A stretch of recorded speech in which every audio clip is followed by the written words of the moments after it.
देखिए, पुलिस के पास आज देर रात ये सूचना प्राप्त हुई कि पूर्वांचल यूनिवर्सिटी में लक्ष्मीबाई हॉस्टल में एमएससी की बायोटेक की सेकेंड ईयर की छात्रा शिवांगी मिश्र, जिनकी उम्र लगभग 23 वर्ष है, पुत्री सुभाष चंद्र मिश्र, इनके द्वारा वहां पर अपने हॉस्टल के कमरे में फांसी लगाने का प्रयास किया गया, जिसके बाद वहां की वार्डन और वहां के अन्य सभी सहपाठियों द्वारा वहां की दरवाजे को तोड़कर इनको वहां से उतार के सदर अस्पताल इलाज हेतु लाया गया। यहाँ पे चिकित्सकों द्वारा परीक्षण के बाद इनको मृत घोषित किया गया है। इस सूचना पर परिजनों से प्राप्त सूचना के आधार पर पुलिस द्वारा पंचायतनामा तथा कल डॉक्टर के पैनल से वीडियोग्राफी में पोस्टमार्टम की कार्रवाई की जाएगी।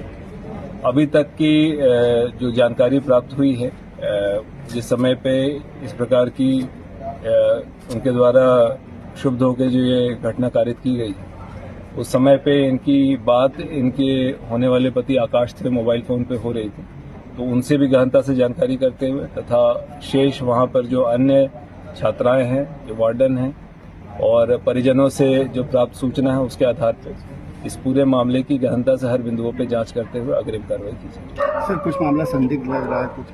देखिए, अभी तक जो सूचना प्राप्त हुई है उसमें जो वहाँ की इनकी सहपाठी थी, वार्डन थे, उनके द्वारा बताया गया कि हॉस्टल में थी और शाम में इनको देखा गया था। फिर अचानक से एक इनकी साथी के फोन पे ही इनके होने वाले पति, जिनसे नवंबर में इनकी शादी होनी थी, आकाश में है, उनका फोन आया था कि देखो, अचानक उसने फोन उठाना बंद कर दिया है। जब उसके द्वारा सूचना पर जाके कमरे में चेक किया गया था, कमरा बंद था। फिर 5-6 लड़कियों द्वारा और वार्डन के द्वारा कमरा तोड़ा गया, तो वो फंदे पे लटकी हुई अवस्था में देखते हुए तत्काल उनको उतार के अस्पताल इलाज हेतु लाया गया था।